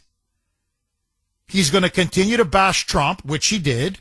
He's going to continue to spew hatred, which he did, against Trump and against Trump supporters. So Jimmy Kimmel now runs ABC and Disney. And according to Ted Cruz and according to Rand Paul, you see, when the woke mob comes for me, okay, they've been trying to come for me for years. But when they come for me because of some mistake I make or some word that I use or some phrase or whatever, watch, Ted Cruz won't lift a finger. Rand Paul won't lift a finger. I hope they come to my defense. They won't. Because when it came to Tucker Carlson, they said nothing. When it came to millions and millions of conservatives being censored, canceled, suppressed, shadow banned, under direct pressure from the Biden regime. In fact, forget the FCC, from the Biden White House. From the Biden White House. They were silent. When Roseanne Barr was fired from ABC for offensive comments that she made about Valerie Jarrett, Ted Cruz didn't lift a finger. Rand Paul didn't lift a finger. No, they threw her to the wolves. So, you see, let me tell you what's really happened. The left now is able to make up their own rules, and they can also be the enforcer of their own rules. So, it's cancel culture against us. But for them, it's no cancel culture. They can do whatever they like and say whatever they like. And everybody has to swallow it. You see, Disney can't fire Jimmy Kimmel because he's a loser who has horrible ratings, who is costing them millions and millions and millions of dollars. He's not a comedian. This is supposed to be a comedy show. Where's the comedy? Again, last night, by the way, I believe he had Gavin Newsom on. He's a hack for the Democratic Party. He's nothing more than the arm of the Democratic National Committee. And by the way, Stephen Colbert is the same, Jimmy Fallon, Seth Meyers. That's why late night comedy is dying. Who wants to listen to the DNC rant all night last night, late at night? That's not comedy. It's political propaganda. So, no. Why did Ted Cruz do it? Why did Rand Paul do it? Because Jimmy Kimmel thanked them last night. Even then, I want to thank those right-wingers who stood up for my right for freedom of speech. So what? Nobody can take you off the air? Like what? What is it? Did I miss the addendum to the First Amendment? And Jimmy Kimmel shall have a show for life, no matter what, no matter how stupid his comments, or callous, or offensive, or insightful, or hateful, or no matter how bad his ratings are, or how much money he costs you. So when conservatives get censored, they say nothing. But you see, they want to suck up to ABC. They want to suck up to the establishment media. They want to suck up to Bill Maher. They want to suck up to Disney. And you're going to see Hollywood now says, oh, Ted Cruz, he's not such a bad guy. Oh, Rand Paul, he's not such a bad guy. You know what? Maybe the Washington Post or the New York Times should do a little puff piece and say, they're free speech warriors within the Republican Party trying to take the party back from evil Trump. They're losers. That's why we lose. We always lose because of Judases like them. They stand up for our mortal enemies who openly celebrated and glorified, boasted, cheered the murder of an innocent man, while they stand silent when conservatives like me, when we spoke the truth about the COVID jab and we were censored, they were calling for my scalp. I never got a call from Rand Paul. I've had him on the show many times. Hell, Ted Cruz, I used to be a huge supporter of Ted Cruz. I've had him on the show before in the past many times. He never gave me a call. Did they stand up for Tucker? They never gave him a call. Roseanne, did they ever stand up for her? I mean, Roseanne I like the best because she's an entertainer. Kimmel is an entertainer. She's a comedian. He's supposed to be, in theory, a comedian. She said offensive comments. I thought his comments were way worse than hers. Not even close. She just mocked somebody's face and appearance. This one cheered the murder of Charlie Kirk and lied about the motives and the reason for the murder. He lied. Now, Roseanne Barr got the boot, got the pink slip. This guy got a paid vacation. Got a paid vacation. And he's a martyr? What martyr? What, going to the beach with his kids? Cashing in his check? His $20 million a year salary? Ted Cruz, look, you tell me where Ted Cruz goes out and says, oh, the First Amendment for Roseanne, ABC, they shouldn't have fired her. Or Rand Paul, oh, ABC was wrong. She has a right to say what she said. They're such phonies and hypocrites. So that you want to know why we lose? That's why we lose. They're always stabbing us in the back. And for what? For what? 617-266-6868 is the number. Okay, you can also text the Kuhner Man, 70470, 70470. Lines are jammed. I'm going to go right to the phone lines. This is from 603, and I think really hits the nail on the head. Jeff, let's cut right to the chase. Trump was not telling any member of the UN present in that room anything they don't already know, because they're all in on it. The destruction of the West, its middle class using the guise of environmentalism and weaponized, unfettered immigration as the hammer to destroy these countries is a well-known plan. As in all debates, your opponent is not the person you're trying to convince. It's the onlooker watching the debate. It was the people of Europe Trump was speaking to, and from all I've seen online since yesterday, he succeeded in reaching them en masse. Bingo. Bingo. Trump knew, I'm not going to, these are all grifters. I mean, they're all in on it. So he knows what he's dealing with in that room. He's thinking about the audience. And the audience was the American people, obviously, but also all of the peoples of Europe. And I'm telling you, they heard him loud and clear. John in Dunstable. Thanks for holding, John, and welcome. Thanks for taking my call. My pleasure, John. Jeff, all I keep thinking about is I wonder if there was a misfire when they stopped the elevator. And when I say misfire, Jeff, it could have been the bullet, or it could have been someone came by when someone was going to take President Trump out. And as far as President Trump's speech, Jeff, it was a fantastic speech, like you said. But all it is a speech. It's all talk, Jeff. I mean, if you look at our country, the globalists are getting worse and worse. Look at New York City. I mean, look at our politicians. I mean, it's getting worse, Jeff. And I'm going to tell you this, Jeff, that there is no way that anybody could carry a long gun down their leg, climb a fence, jump on a roof, and then jump down with the long gun in your leg. I carried a long gun in my leg, Jeff. I know what it feels like.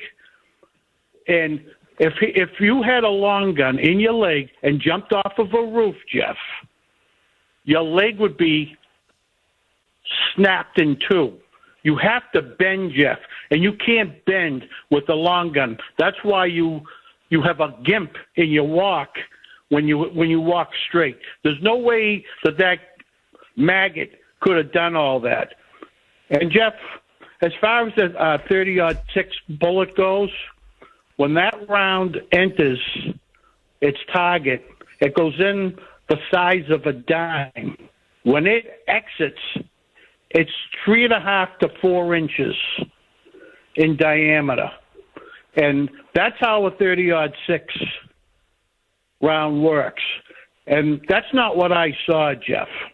I'm not on the computer. I look at what I see on Newsmax, and I didn't see a 30-06, Jeff. And I want people to think about it. And any of you that think I'm wrong, if you have a long gun, stick it down your pant leg, and you tell me. Like I said, I know because I've carried them like that. Well, John, look, there's going to be a coroner's report and an autopsy. From what I've read so far, they say the bullet did not exit the other side of the neck, that the bullet stayed inside Charlie Kirk. And people who were witnesses, who actually his friends who put him on the ambulance as they took him to the hospital, say it was one shot. They saw that, they saw the wound in his neck, and that he was, they believe, already pretty much dead. I know he lived for another couple hours, but that pretty much he lost all consciousness. He was basically gone even before they took him to the hospital. Now, I know there's a lot of theories out there that maybe he was helped and maybe there were other people involved. Honestly, look, I think there must have been other people involved. I don't buy the lone wolf theory. I just don't. I think he had help from the crowd. I think there were signals given. I think he was clearly training. He had trained for months before. Money was deposited into his account. Money was deposited into his transgender boyfriend's account. I think the transgender boyfriend was in on it. I'm sorry. I'm just calling it the way I see it. He was engraving bullets with Antifa and pro-transgender slogans in front of his transgender boyfriend. So what are you engraving bullets for? Or like, Tyler, is that how you relax? No. You're engraving bullets because you're going to use the bullets to kill somebody.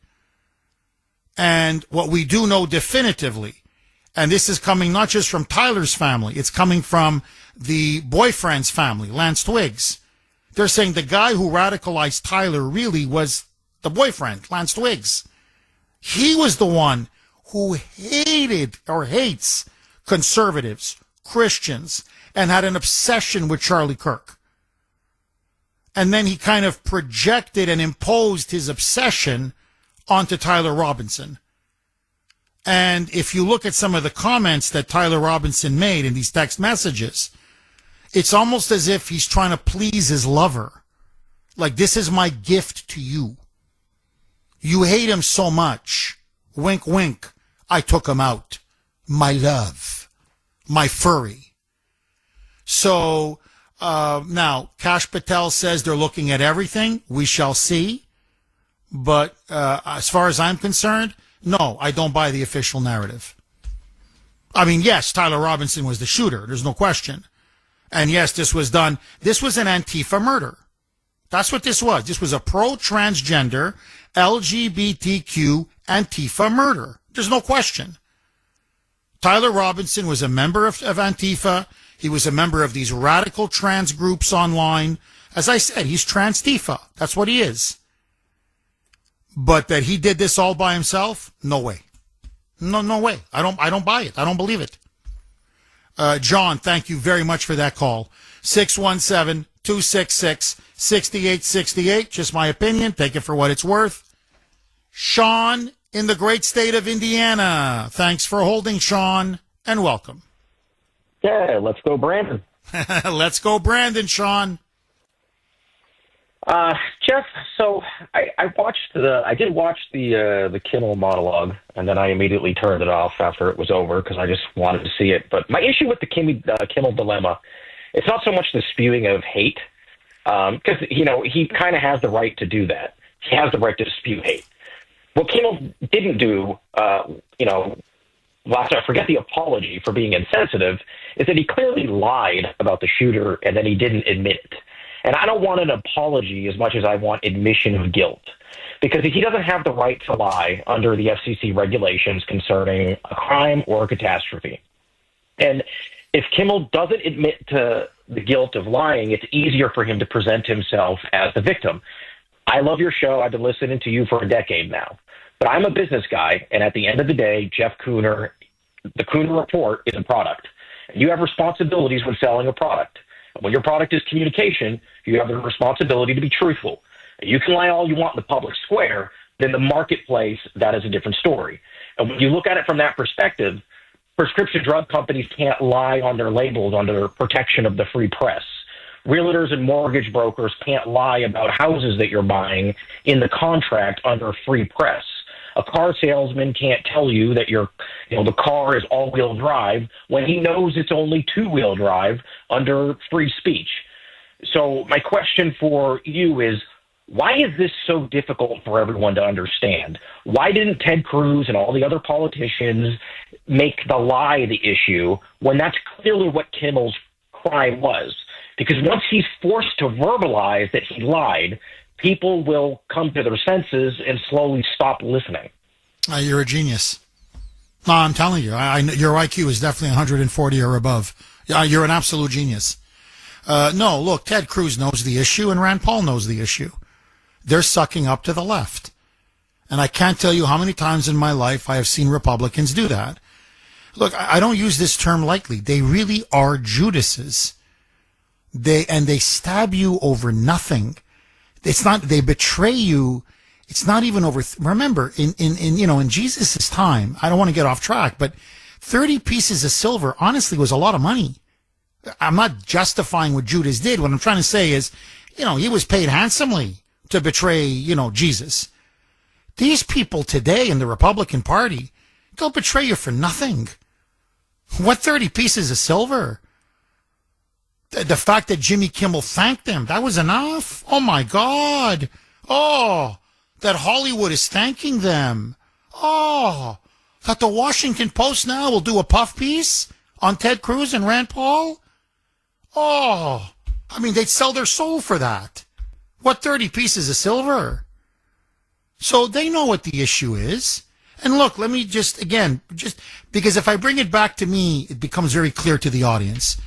If I said Barack Obama shot Charlie Kirk, I'm off the air. That's it. There's no discussion. There's no discussion. If I said the Amish were to blame, I'm serious, for the murder of Charlie Kirk, that as everybody knows, the Amish gang, I'm just making it up, whatever, the Scientology gang, they were the ones who pulled the trigger. They killed him. Tyler Robinson was a Scientologist. Okay, which would be a complete lie. I'm gone. Gone. That's it. It's over. The audience would demand that I go. They say, Kuhner's lost his mind. He's unhinged. He's crazy. But it doesn't matter. The FCC would step in and say, listen, buddy, you lied. And you're inflaming. This is incendiary. What do you want to do? You want people to start killing Scientologists in the wake of this brutal assassination? This is incitement to violence. The Boston Globe would call for my head. The Boston Herald would call for my head. The Massachusetts Republican Party would call for my head. They'd love to get rid of me. The Democratic Party would. The governor would. The left, they'd be screaming for my head on a platter. And Ted Cruz and Rand Paul wouldn't lift a finger, no matter how many times I've had him on in the past. So and by the way, I wouldn't just be fired. I would be fined. And my career would be ruined. Outside of working at McDonald's, I would never be able to get another job again. So my question is to Ted Cruz and Rand Paul and all these other idiots out there, freedom of speech, freedom of speech, freedom of speech, First Amendment. So how come Jimmy, I'm governed by the FCC. My airwaves are broadcast. I work for a broadcast network. So I'm regulated by the FCC. That's why I keep telling people, please don't swear. The F-bomb, because I'm going to get fined, or the iHeart will, because I'm governed under the FCC.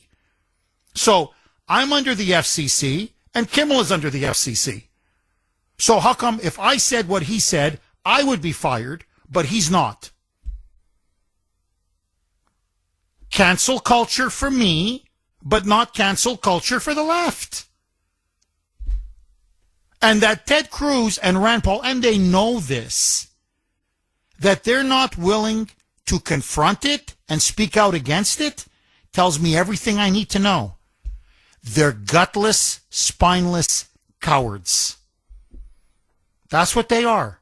They're Judases. And honestly, Sean, that's why we keep losing. Because we're always getting shot in the back. The enemy we can defeat. They're in front of us. But it's always these Judases who are always stabbing us in the back. And that's why Trump has had it with them, and I don't blame him. The guy, that's what he says. He goes, I'm going into battle, and it's trench warfare out there, and my people are always shivving me in the back. And they ask me how come we don't win. Okay, joining me now, as she always does at this time, Dr. Grace, putting liberals in their place. Grace Vuoto, full disclosure, I married up. Oh, did I marry up? She's my better half. Grace, how are you? I'm well, Jeff, but I need the FCC to tell you that I'm on waiting. No, I'm sorry. I got a little caught up there in that. The in that call with Sean. I'm sorry I left you waiting there for a couple of minutes. Please forgive me. I am sorry. Here, I'm going to do what Kimmel was unable to do. I am sorry. I was wrong. Seriously, I was wrong. Please forgive me. I got to ask you, Grace, Trump's speech to the United Nations, what did you make of it? And the fact that when he and Melania were about to step on the escalator, as they stepped on it, the escalator was halted and stopped. And we're lucky they didn't fall and hurt themselves.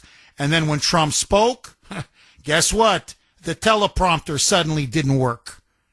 Coincidence or internal sabotage? I think it was definitely internal sabotage, and I think it is just to try to make them, to humiliate them, to show them that they are disrespected. I think that was the point. It's like the opposite of, we roll out the red carpet and we bring out the fine china. No, what we do is we sabotage the escalator, we sabotage the teleprompter, just to show you, you know what, you're not really wanted here. I think that was the message that they were trying to send, and they're trying to humiliate our president and our first lady. And Jeff, as regards the content of the speech, if you think about how many conversations you and I have had over the last month following your trip to Croatia and my trip to Portugal, how many times have we said, where is the European identity?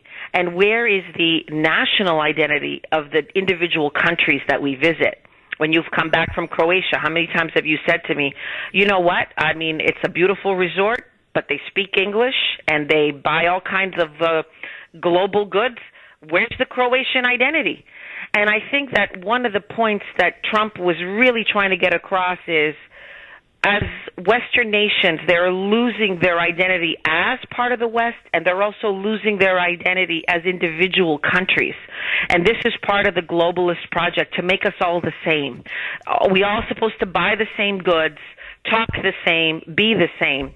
And in the guise of diversity, what they're really creating is homogeneity. I think you're dead on. I think it's a brilliant point. Grace, there was also big news yesterday. I haven't gotten to it yet. I may not be able to. We'll see. But I at least want to touch on it with you. President Trump, in a very dramatic shift, met with Zelensky at the UN and then issued a statement on Truth Social saying that now he believes Ukraine can and should win the war against Russia, that they will retake all of the territory that Putin's forces have taken, that they'll get back every inch of the Donbass, and that Europe, NATO, and the United States are going to fully, financially, and militarily support Ukraine to deliver Putin a decisive defeat. If it takes years, it takes years. In other words, we're back to the Biden strategy, maybe even the Biden strategy on steroids. Your reaction? Yes, this is even worse than the Biden strategy, Jeff, and it is a betrayal of the America First principles that we elected him to propagate. He is not doing that, and since he came to office, he has violated those America First principles, and it started with the mineral deal in Ukraine, and I said, this is a big mistake. This is going to rope us into this, because the mineral deal put us on Russia's doorstep. And that means that everything that Trump was saying to Putin to get him to back down, Putin is thinking, you're talking that you want me to back down and you're my friend, but really you're putting your country on my doorstep, which is what Biden was doing, which is what Trump vowed that he wouldn't do. And it is now extremely disappointing. He is rearming the Ukrainians, and now he's backing them not just to defend themselves, but to retake territory, which means we are on a collision course with the Russians. And Donald Trump should have done what we voted for. We want him out of that conflict, and we want the United States out of there, not getting closer and closer and closer to the Russians on that border.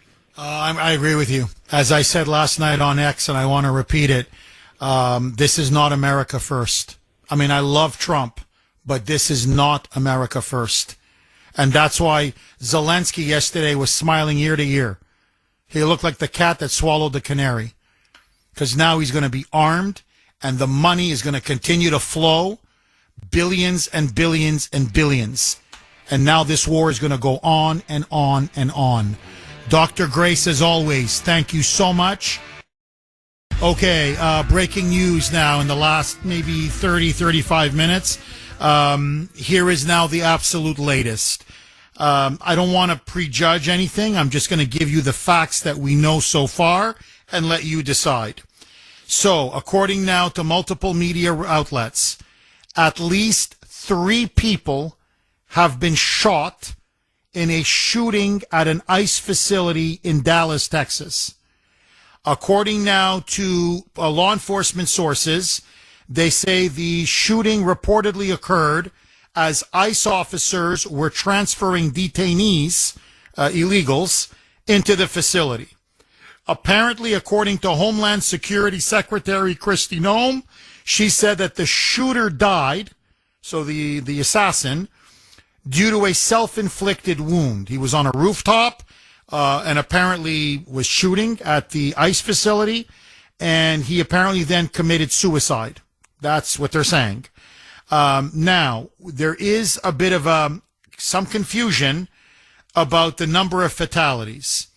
According to Kristi Noem, she says that there were, quote-unquote, multiple fatalities in the shooting. Here's what she wrote on X. There was a shooting this morning at the Dallas ICE detention facility. Details are still emerging, but we can confirm there were multiple injuries and fatalities. The shooter is deceased by a self-inflicted gunshot wound. She then goes on to add, while we don't know the motive yet, we know that our ICE law enforcement is facing unprecedented violence against them. It must stop. Please pray for the victims and their families. Now, the New York Post is reporting, and again, a lot of times in these early reports, they get it wrong. But I'm just going to give you the facts as they're coming out.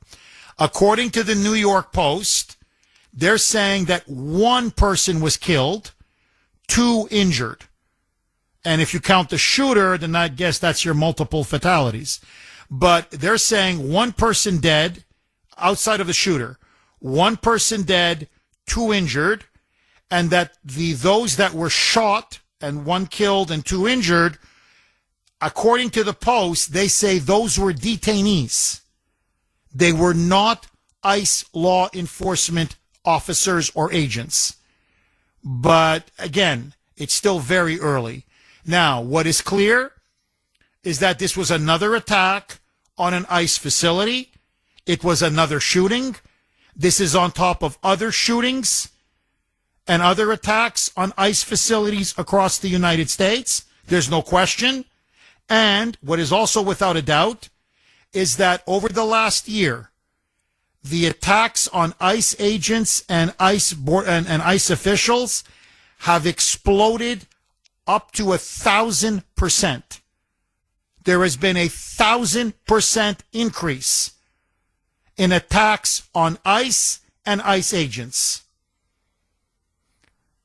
Yeah, I think the violent rhetoric is responsible for what's going on. If you keep dehumanizing them and you keep calling them fascists and Nazis and white supremacists and Hitler's brown shirts and claiming that they're disappearing people and kidnapping people, as the Democrats have been saying now month after month, day after day, hour after hour, yeah, I think you're going to start to see increased violence, and you're putting a target on every ICE agent's back. So that's the absolute latest. If we hear more, you will hear more. 617-266-6868. Chuck in Whitman. Thanks for holding, Chuck, and welcome. First, prayers and go out to the victims and their families.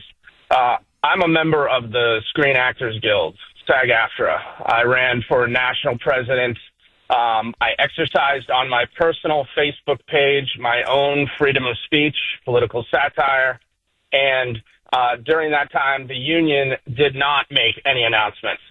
Jimmy Kimmel went broadcast live television and made misinformation, false comments. The union rallied every member to go out and protect that guy. There is a major disconnect between the unions when it comes to freedom of speech. The fact that folks like you mentioned earlier, Roseanne Barr, Gina Carano, who on her private, her own personal Instagram X account, wrote her pronouns were bebop boop, and she was fired from her job. The freedom of speech is under attack for conservatives. I have never taken my politics into the boardroom. I had served on our board for 10 plus years. Personally, I fought for the film tax credit in Massachusetts, did all I could as an advocate.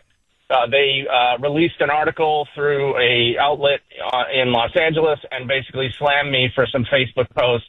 Didn't really give me a chance to really respond, and no one came to my aid on freedom of speech, but certainly they did when it came to Jimmy Kimmel. I think it's an outrage. So, Chuck, basically, they said you don't have a First Amendment right, but Jimmy Kimmel does, correct? Union, SAG-AFTRA has done multiple things. I mean, they went after Donald Trump after January 6th, and they basically took a vote to try to get him removed. He eventually said, I quit. You can look it up. Who cares? And he left the union. The union is it's run now as a social justice PAC. It's no longer run as an organization for its members. It's run with whatever the latest headline is. A press release is put out there, and they for example, there was the nightclub. Can you just hold on, Chuck? I want to come right back to you and have you finish your point. 617-266-6868 is the number. Okay, I want to go back to Chuck in Whitman, but just before I do, latest update on that shooting at the ICE detention facility in Dallas, Texas. New York Post, I'm just going by what they're saying, now say 3 are dead, and that the shooter, the sniper, killed himself in a self-inflicted gun wound, but it appears now that there are 3 dead. Fox and some other media outlets are saying, and CNN are saying 2 dead. So again, 2, 3, we're going to find out, but what is now clear is that there was another shooting, a mass shooting, aimed at an ICE detention facility, and that there are now fatalities and multiple people injured. 617-266-6868. Chuck, no one defended you when you made comments on social media, and for that you were driven out from the union that represents or represented you, that Jimmy Kimmel is a part of, the SAG union out in Hollywood. You were saying that they're a bunch of hypocrites, that this is nothing more than a social justice PAC, and all they're interested in is furthering their left-wing causes. Please, Chuck, pick up where you left off.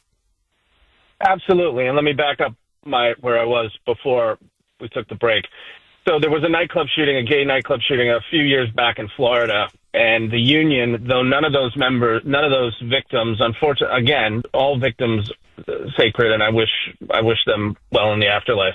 The fact of the matter is that there was a statement then by SAG-AFTRA about that shooting. When Charlie Kirk, may he rest in peace and power, when he was assassinated, murdered, the union made no statement. Yet the union, when Jimmy Kimmel made false statements, made a statement defending Jimmy Kimmel and freedom of speech. You know, SAG-AFTRA represents influencers and social media folks, and so Charlie Kirk was one of those people. I think the union had a duty to make some sort of a statement. He was murdered before millions of people. People streamed it. I mean, horrific. The trauma that will linger from that killing is unprecedented. And so I look at it and I just say, you know, I wasn't driven specifically from the union itself, but I was driven out of service because they came after me and attacked me for my own freedom of speech. And so to see them in the last week come out with, you know, everything they got to defend Jimmy Kimmel, for me personally, it rubs me the wrong way. It's something that I think is not the direction of this union. And so I think absolutely it's become a social justice pack. If something is on the left side that they like, then they're gonna put all resources towards it.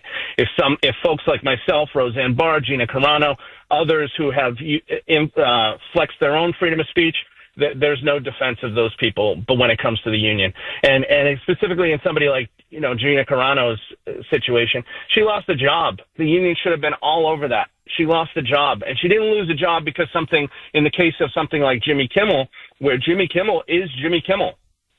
Gina Carano was playing a character. She wasn't making a statement as the character on Disney's show. She was playing a character. It was a private life.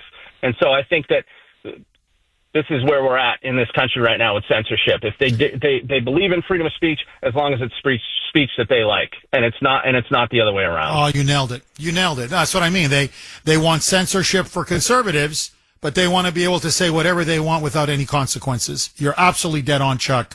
Chuck, before I let you go, and I don't want to put words in your mouth, but are you essentially saying that for the left, but especially Hollywood leftists, Hollywood liberals, that they ultimately were more outraged at the temporary suspension of Jimmy Kimmel, who basically was paid, so he still kept collecting his $16 million a year salary, that they were more upset and outraged over the temporary suspension of Jimmy Kimmel than they were over the murderous, ruthless assassination of an innocent man like Charlie Kirk?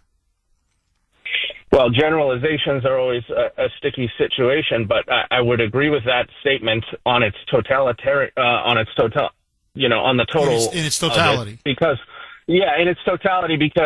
absolutely, I think the majority of the Hollywood leftists were outraged about Jimmy Kimmel, a man who basically during COVID wanted all of us to die if we didn't take a vaccine. So it's an interesting situation when it comes to the left and their logic. And so I would agree with your statement. Yes. Chuck, thank you very much for that call. I really appreciate it. Excellent call. Paul in Waltham. Thanks for holding, Paul, and welcome. Hey, Jeff, how you doing this morning? Good. How are you, Paul? Although that shooting in Dallas is very distressing. Obviously we're going to find out more, but if it is, I'm just saying if this is another act of left-wing violence and left-wing terrorism, Paul, I don't know when this is going to end.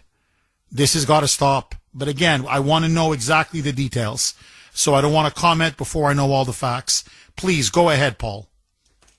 Right, yeah, no, it's horrible, yeah. I mean, it looks like it probably is, but who knows? We'll get away from the facts. Jeff, when Charlie Kirk was assassinated, I first saw that, and then like a day or two after, and it was dominating the news. I said to a family member, I said, the left is going to have to do something here. And I said this, I said, they're going to have to come up, as they usually do, something to distract this, because this is one thing that they can't find an angle on it, and it's everywhere. It's where it is usually. There's no way for them to run from this. And I said to my friend, I said, you wait, they're going to find something. I don't know what they're at work now. They're thinking and thinking, what can they do to overtake this story? And when I heard that Jimmy Kimmel was fired for making a statement, I said, bingo. I said, that was it. Do you notice he was reinstated right after the funeral services and right after all? And they're still talking about it. But if you notice that right after that, he gets reinstated. Jeff, I have a different take on this. I'm just going to be honest with you. I think this is a scam. I think this whole firing of Jimmy Kimmel was a way to somehow take over as much as they could. It was an emergency effort on them to somehow dominate the news story, have all the conservatives talking about it, which we took the bait. And I think this is a scam by the ABC, Disney. You're trying to tell me that Disney all of a sudden is growing a conscience now about what people say? Are you kidding me? I mean, think of the Russian collusion. Think of all the stuff that they've endorsed. They never said peep about. And a comment where he says, we know it's MAGA. I mean, it was very quick, and I'm like, and he gets fired for that? Now, it's an awful thing that he said, but I'm wondering whether you could argue in court that maybe not what he really meant or something. But either way, yeah, it looked like that's what he was saying. But I think this whole thing, I'm sorry, Jeff, I think this whole thing was fake to dominate the freedom of speech issue and bring it to the forefront. And I honestly, I don't believe it. And I said that when he was reinstated. I said, bullseye. That was it. That was it.